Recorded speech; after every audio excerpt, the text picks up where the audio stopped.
Oh, hello. Very pleased for you to be back in my home. And by you back in my home, I mean this camera that you're watching me from in my home. Today we will be talking about social inequality, about how you are poor and I am rich. That's the primary No, that's not. No. Oh, patterns in voting choices. Of course, I knew that. I was testing you.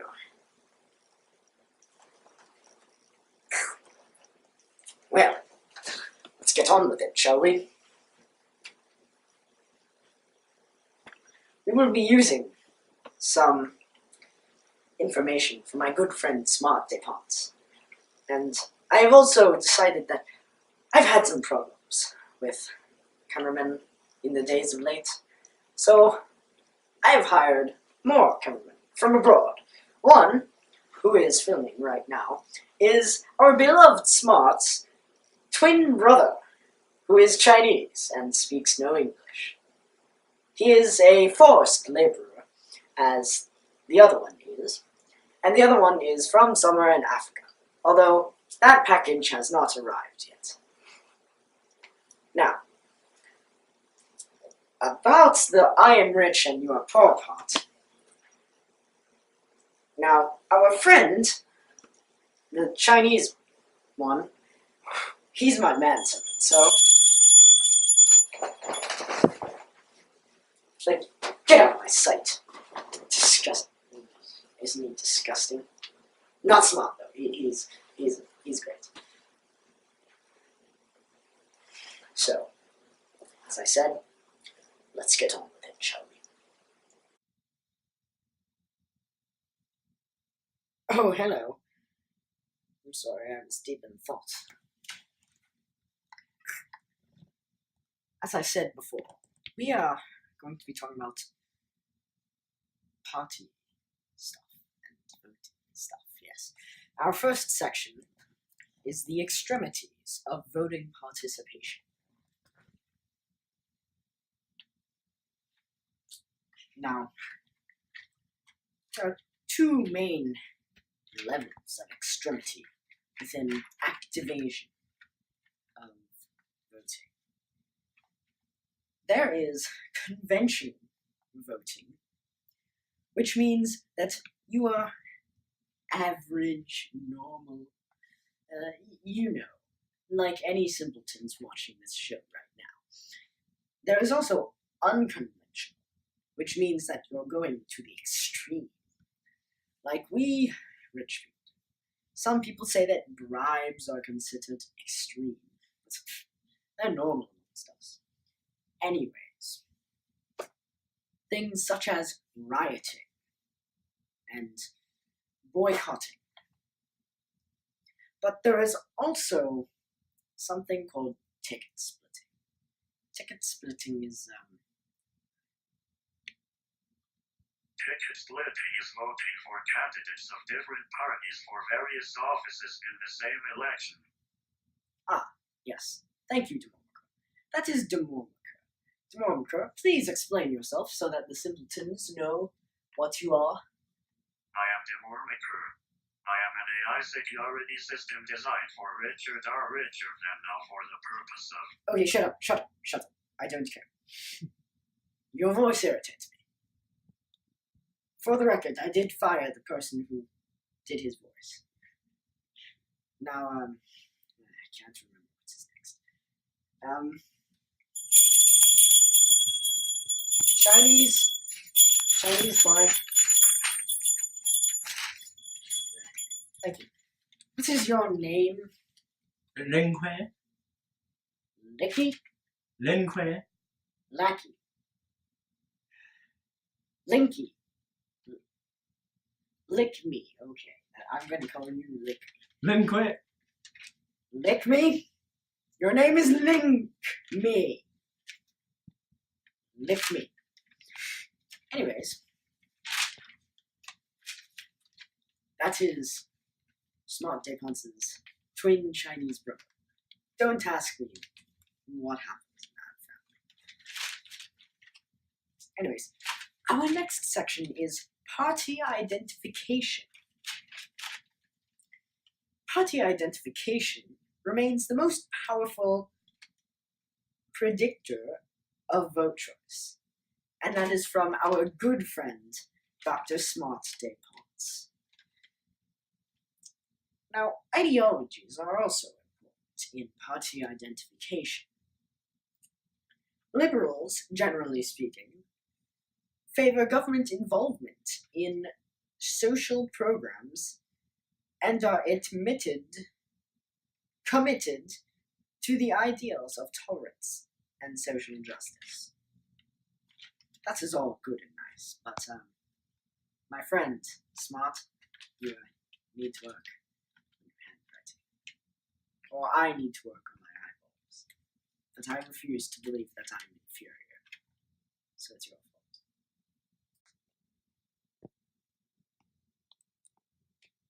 Oh, welcome back. Our next section is things that might make it different on what or who you choose. Things such as, from our good friends, Dr. Smart Desponts, we thank you for this great information. Income and education, race and ethnicity, gender and religion.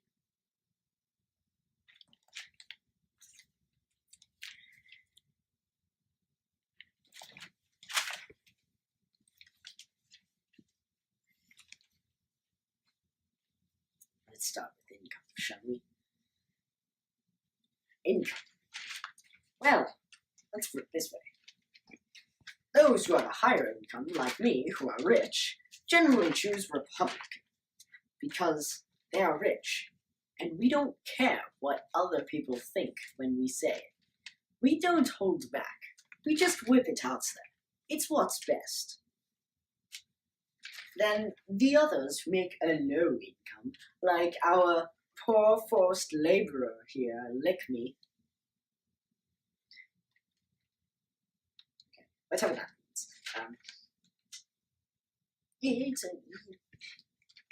It makes a difference. What can I say?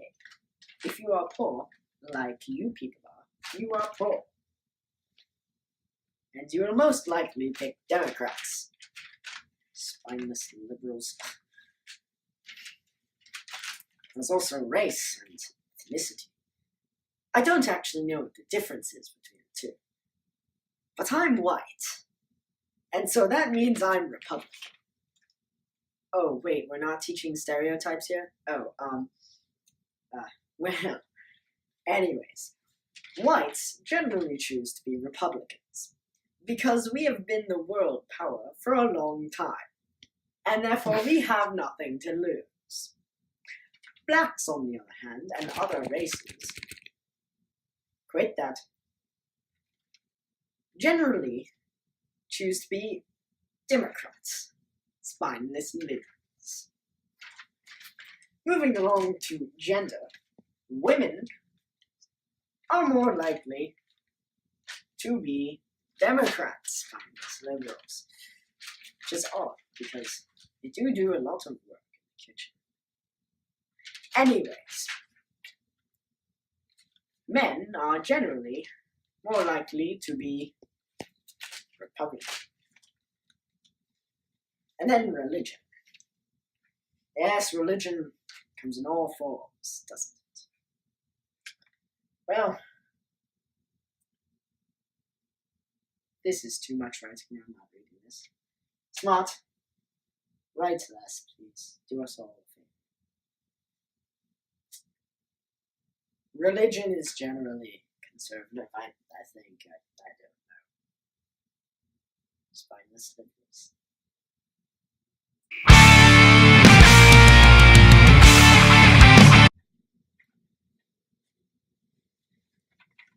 I have to do religion, apparently, because my producer won't let me pay him to do my job and is actually telling me what to do.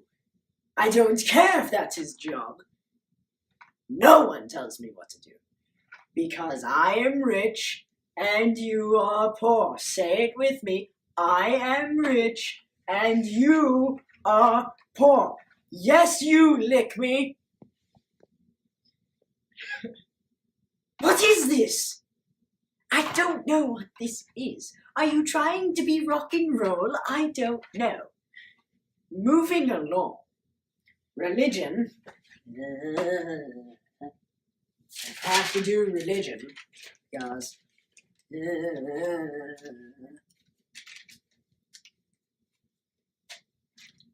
Religious groups have also tended to vote in distinct patterns. But some of these traditions have been declined over the years. And I don't mean denied kind of declined. I mean beep kind of decline. Like your minimum wage. Yes, lick me, you. You were originally getting 25 cents in China. You are no longer getting any money. Forced labor. Stop shaking the camera. Do your job. I don't care that you don't speak English.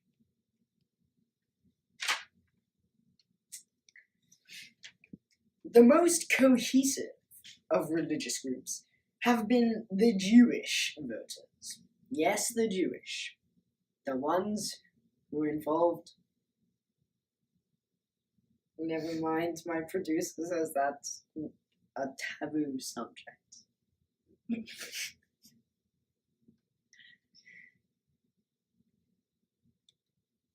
A majority of whom have voted every Democratic presidential candidate since 1930s. Biased simpletons. I'm proud of you, Smart, for using the word biased simpletons in your findings. Interesting.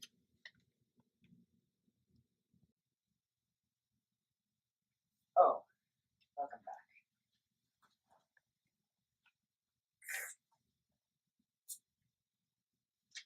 We have one final section, and that is issues.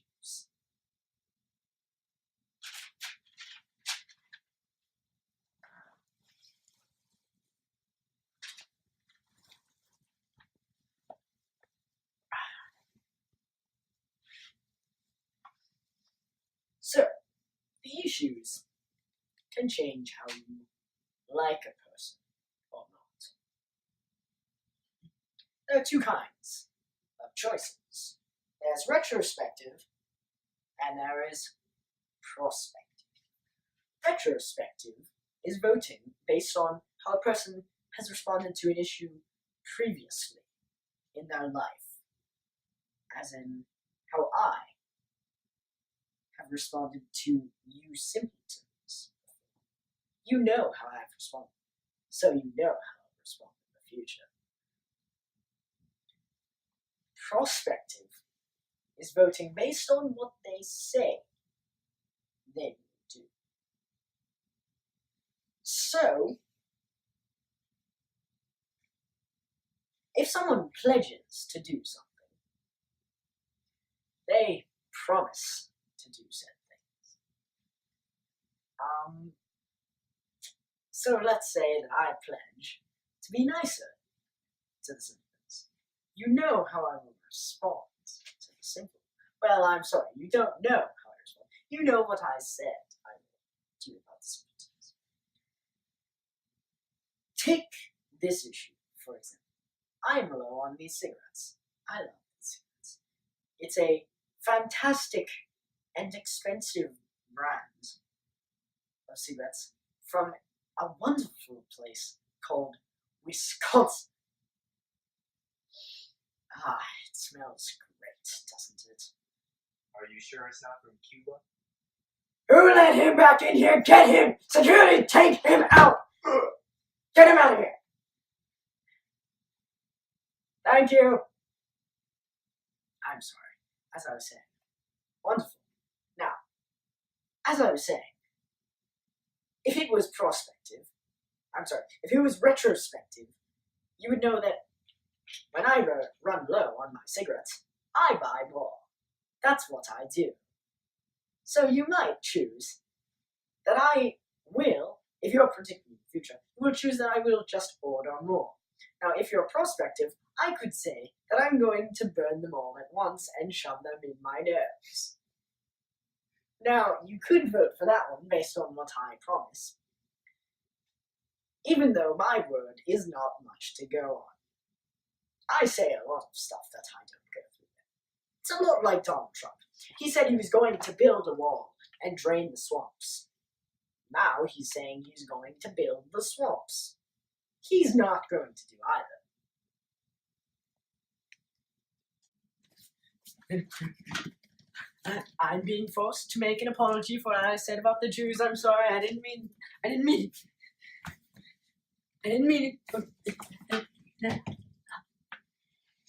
It was an accident. I will give you money.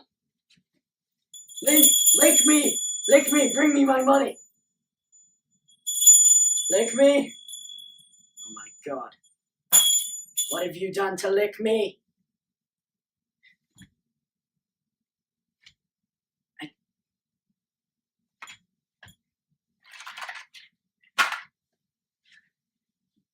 You want me to strip? Oh god.